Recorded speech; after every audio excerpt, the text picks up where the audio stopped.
오늘 이 본문 말씀 보면 너희 안에 이 마음을 품으라 곧 그리스도 예수의 마음이니 그랬습니다.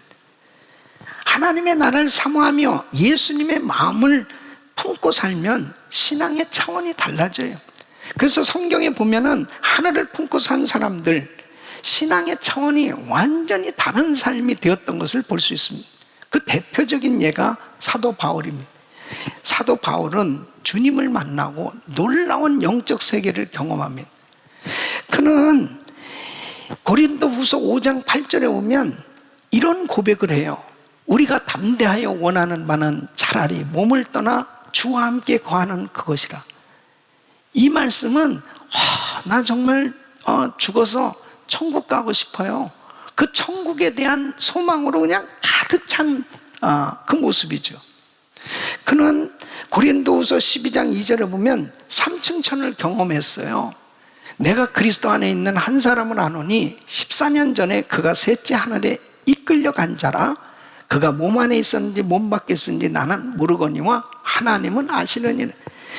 이 3인칭을 사용해서 14년 전에 그가 천국을 경험했던 그 간증을 이야기하는데, 그의 생애는 이 땅에서의 환난과 시험, 어려움 가운데서도 그의 마음에는 하늘의 은혜로, 천국의 은혜로 충만하니까 그 모든 환난과 시험을 다 극복하면서 승리하며 살았던 걸 볼 수 있습니다.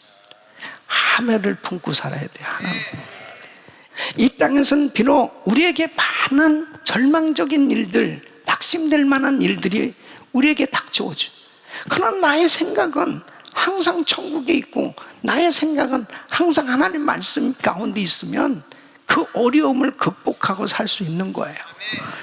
여러분, 가시철망병이라는 이 병명이 있습니다. 이 병명이 붙여진 것은 유엔군 포로 수용소에서 군의관들이 만든 병명이랍니다.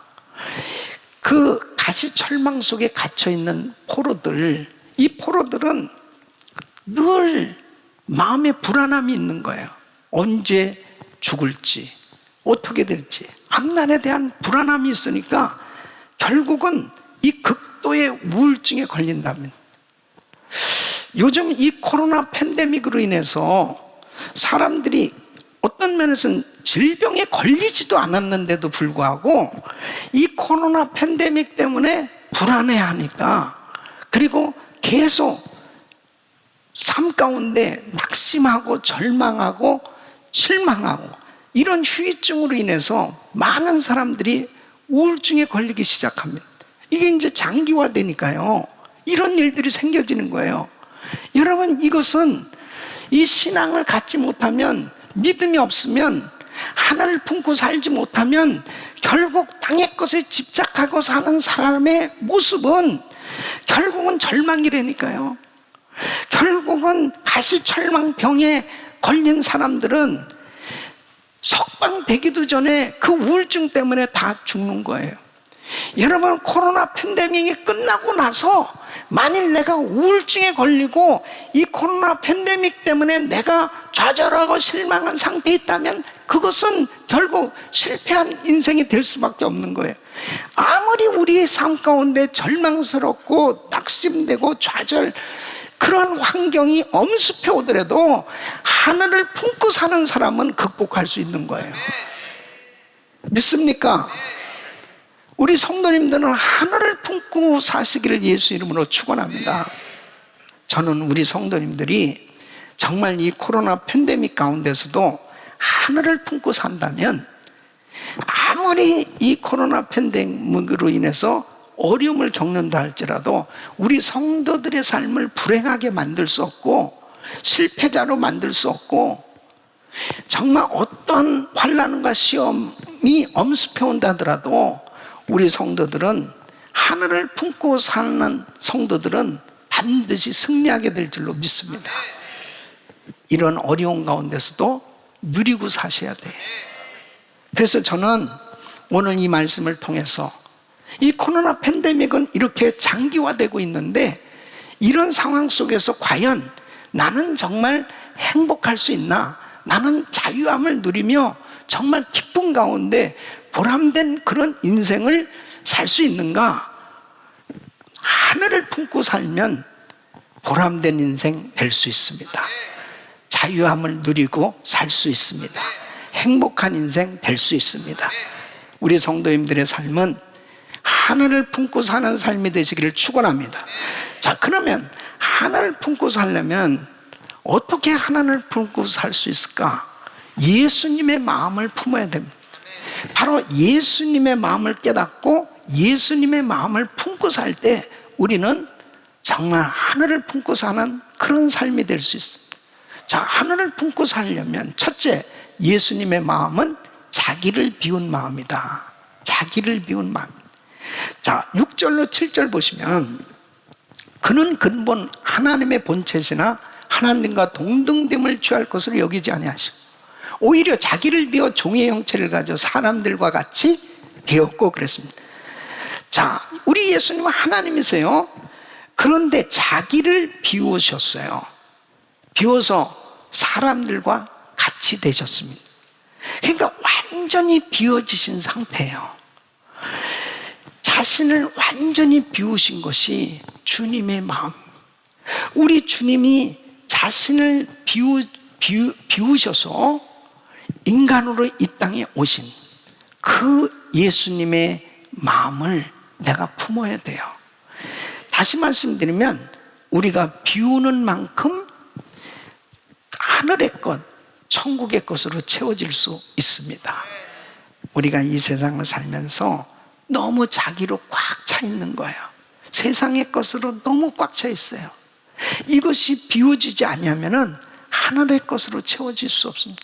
우리 예수님이 만일 자신을 비우시지 않았다면 구원의 길이 열려질 수 없는 것처럼 우리는 역시 그 천국의 그 놀라운 구원의 역사를 이루려면 이 세상의 것이 비워져야 돼요. 우리 주님처럼 자신을 비우는 이 자기를 비우는 심령이 되어졌을 때 하나님의 것으로 채워지는 줄로 믿습니다. 그래서 마태복음 5장 3절에 보면 심령이 가난한 자는 복이 있나니 천국이 저희 것이며 그랬습니다. 자, 심령이 가난한 이 가난, 푸토코스라고 하는 이 말은 완전히 없는 가난입니다. 누군가 도와주지 않으면 살 수 없는 가난. 이렇게 비워진 심령에 천국이 임한다는 거예요.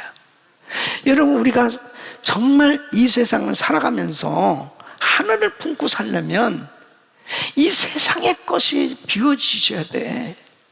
이것이 버려지고 비워진 만큼 하나님의 것으로 채워질 수 있는데 오늘 이 시간 내가 너무 세상 것으로 꽉 차 있는 사람들 다 비워질 수 있기를 예수 이름으로 축원합니다. 여러분, 우리가 신앙생활하면서 참 이렇게 하늘의 것으로 채워지는 이 기쁨을 누릴 수 있는 이 감격을 참 소유하지 못하고 살 때가 많이 있습니다. 그것이 결국 나의 것으로, 세상의 것으로 너무 많이 채워져 있을 때 이것이 잘 안 되는 겁니다. 그래서 사도 바울은 사실 자기의 것으로 꽉 차 있었던 사람이에요.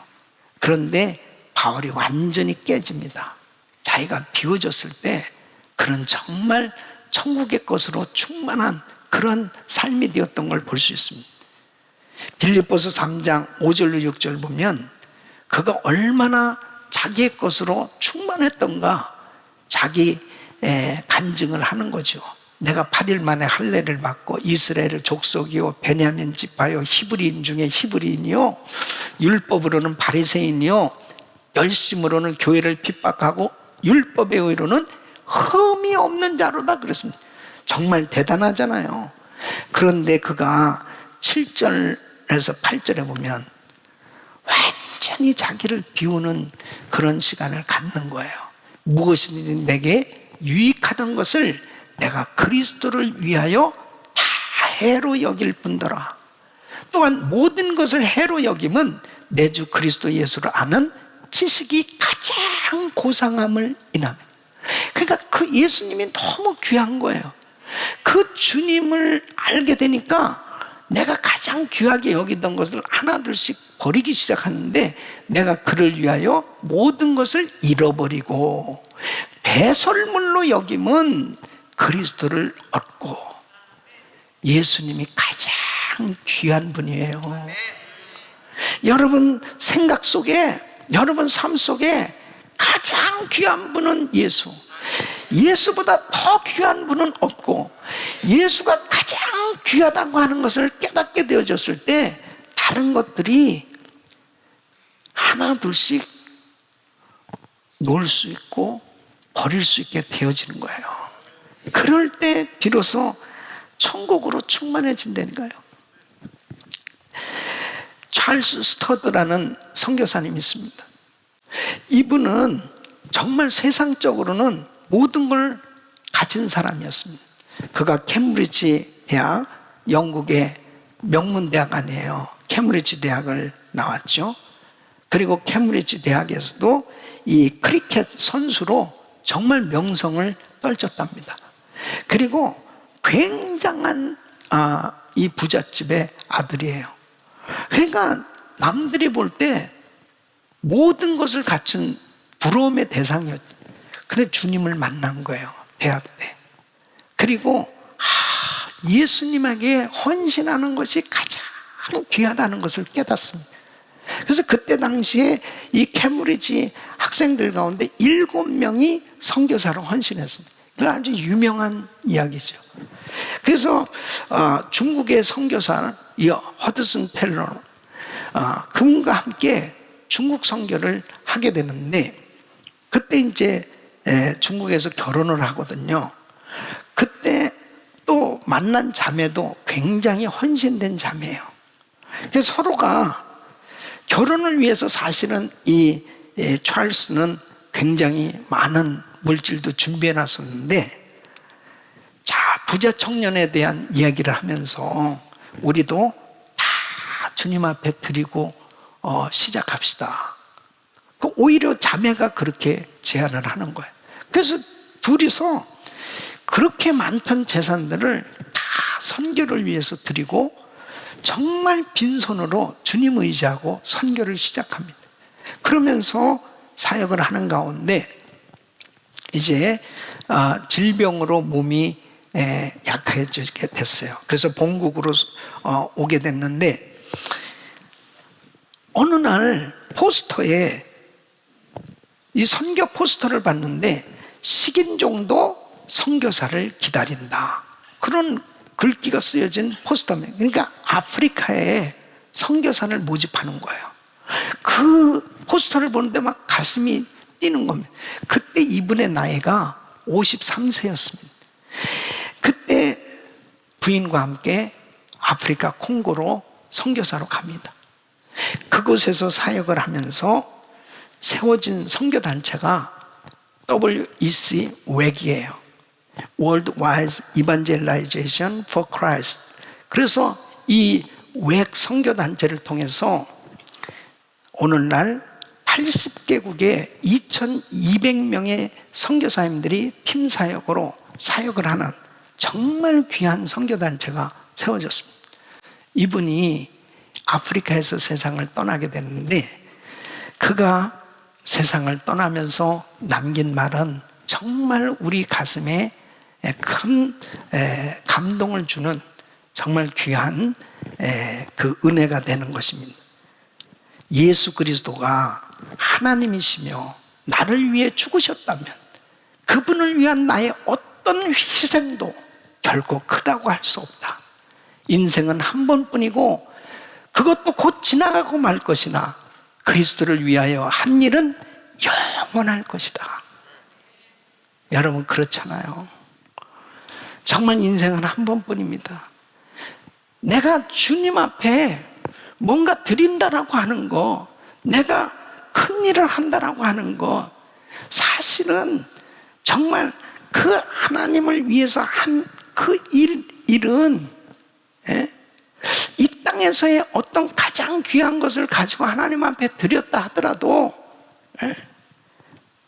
만일 주를 위해서 한 그 일은 내가 희생이 되고 내가 정말 힘들고 어려운 그런 헌신이라 하더라도 하나님을 위한 일은 결코 영원히 남게 되는 것입니다. 이 땅에서 한 일 가운데 인생 한 번뿐인데 주를 위해서 한 일, 그것만 남는 거예요. 하나님 앞에 바쳐지고 드려진 이 인생을 통해서 결국 하늘나라에도 많은 상급을 쌓았지만은 결국 그를 통해서 수많은 제자들이 지금도 여전히 선교 사역은 이루어져 가고 있지 않습니까? 그의 생애에 귀하다고 여겨졌던 것을 버렸는데 그 버린 것이 손해가 아니었죠. 그 드려졌던 것이 손해가 아니었죠. 결국은 영원히 남는 일이 되었습니다. 하늘을 품고 사는 삶은 자신을 비운 그 마음을 가지고 살 때 결국 그 심령에 천국이 임하고 그리고 가치 있고 보람된 인생이 만들어지는 줄로 믿습니다. 두 번째는 예수님의 마음은 말씀에 복종하는 마음입니다. 여러분 8절 말씀 보면 사람의 모양으로 나타나셨으며 자기를 낮추시고 죽기까지 복종하셨으니 곧 십자가에 죽으시며 죽기까지 복종하셨어요. 예수님의 마음은 늘 아버지의 말씀에 있었어요. 그래서 예수님은 항상 아버지의 말씀에 순종하는 그런 삶을 사셨던 것입니다. 그래서 마태복음 26장에 보면 예수님께서 이제 겟세마네 동산에서 십자가 지시기 전에 간절히 기도하시는 그런 시간을 가지셨는데 그 마태복음 26장 39절에 보면 내 아버지여 만일 할만하시거든 이 잔을 내게서 지나가게 하옵소서. 그러나 나의 원대로 마옵시고 아버지 원대로 하옵소서. 그러니까 아버지가 원하시는 것이 무엇인가? 아버지 말씀에 늘 마음이 있었습니다. 그럼 아버지가 원하는 것은 바로 십자가 지시는 거죠. 십자가 지는 것이 바로 하나님의 뜻이었습니다.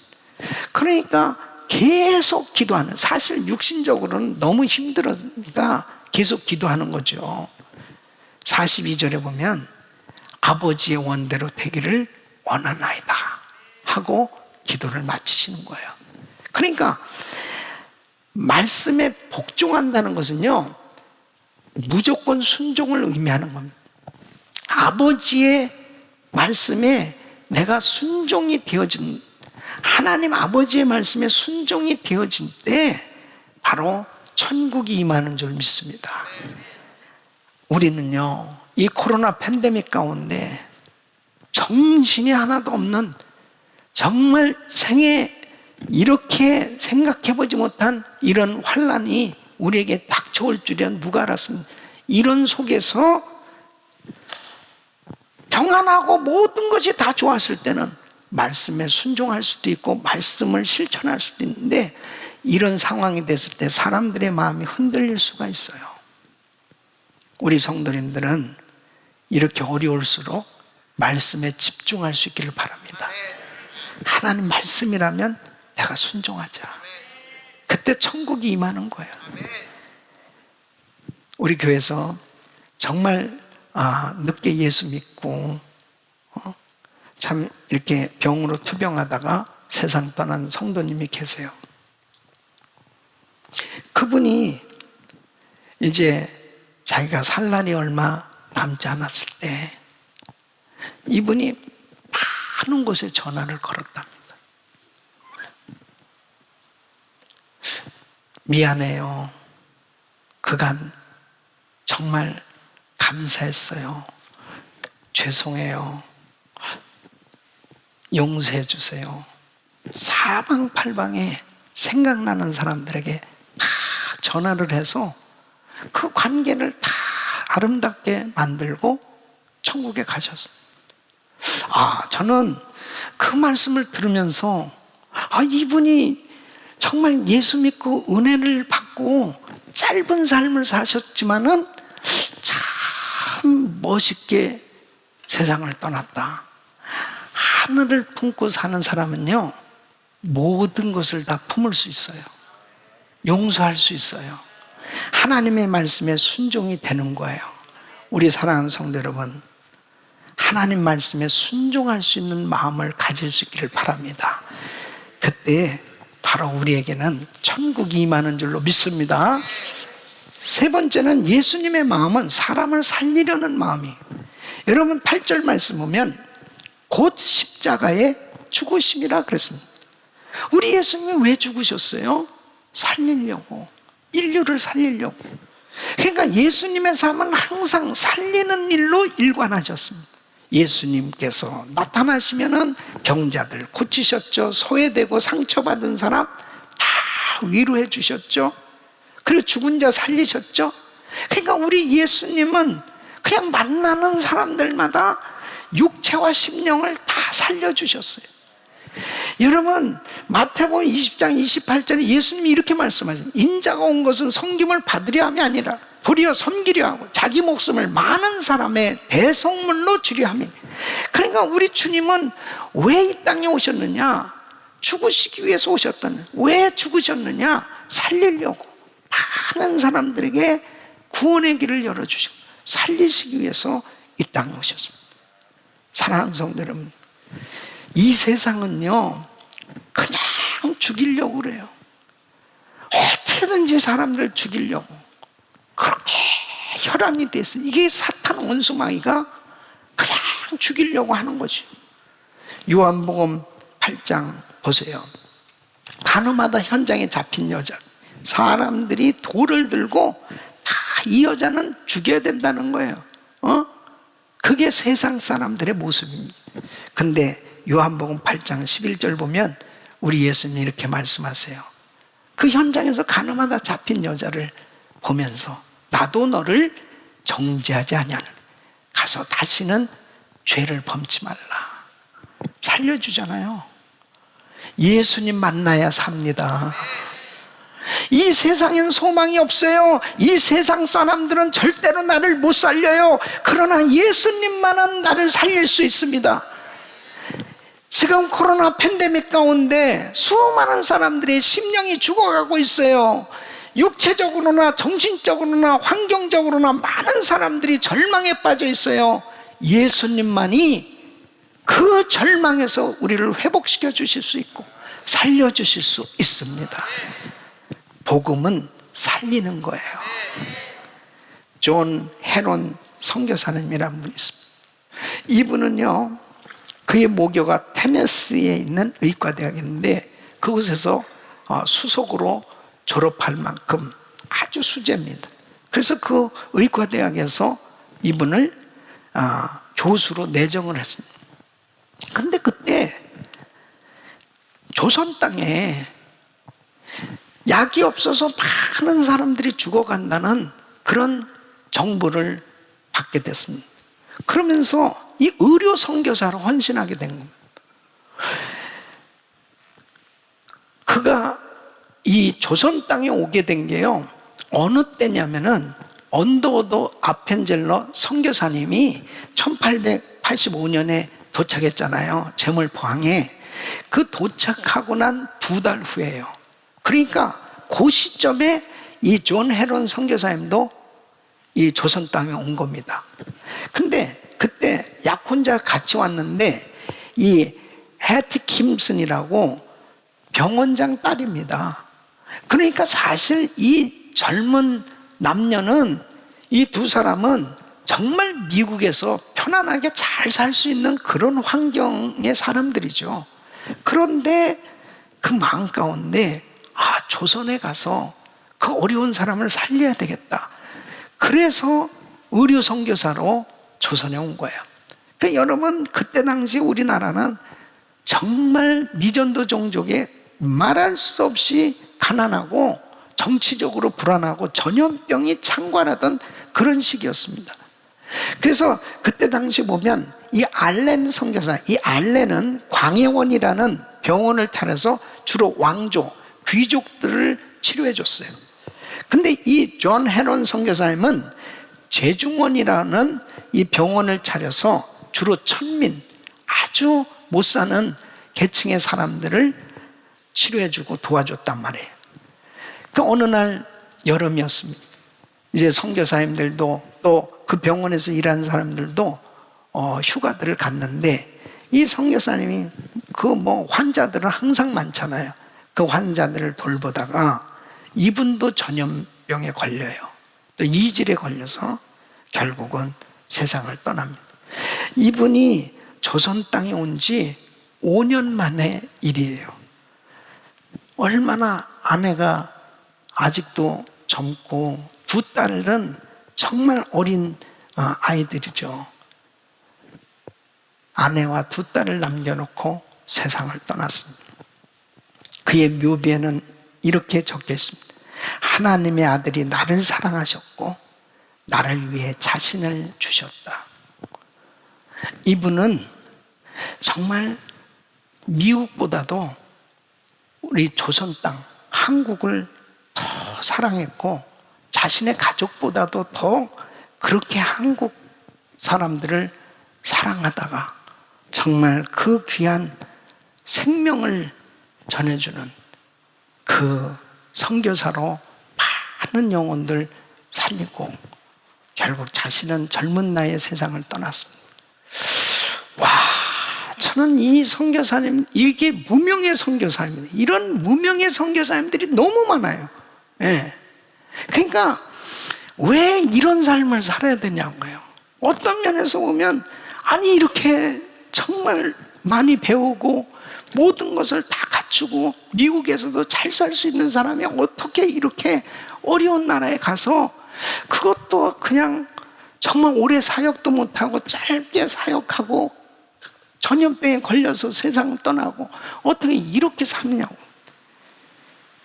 예수님의 마음을 가졌기 때문에, 살리려고 하는 마음을 가졌기 때문에, 하나를 품고 살았기 때문에 이런 삶이 가능한 줄로 믿습니다. 우리 사랑하는 성도 여러분, 코로나 팬데믹 가운데 우리 성도님들은 더 자유하고 더 기쁨이 넘치고 더 행복하고 더 감사하고 더 하나님의 은혜 가운데 살아야 돼요. 더 이런 상황 속에서 더 가치 있고 보람된 살리는 일을 계속하며 살아야 돼요. 바로 하나님께서 이런 환경 속에서도 정말 날마다 찬양이 넘치고 날마다 은혜가 충만하고 감사가 넘치는 이런 삶이 되기를 주님은 원하시는 거예요. 그렇게 될 수 있는 것은 하늘을 품고 살아야 됩니다. 절대로 땅에 집착하지 마세요. 이 세상은 잠시 잠깐이에요. 내가 가지고 있는 것 가지고 어떻게 하면은 하나님의 나라에 정말 기쁨이 되어질 수 있는 복음 전하는 일에 쓰임을 받을까? 철저히 자기를 비우고, 그리고 하나님의 말씀에 집중해서 말씀에 순종이 되어지고 사람을 살리려고 하는 이 축복의 통로로 그렇게 드려질 때 우리는 이 코로나 팬데믹 가운데서도 천국을 소유한 하늘을 품은 하나님의 사람들로 날마다 충만한 삶이 될 줄로 믿습니다. 우리 사랑하는 성도님들의 삶에 이런 은혜가 풍성하기를 예수 이름으로 축원합니다. 기도하겠습니다.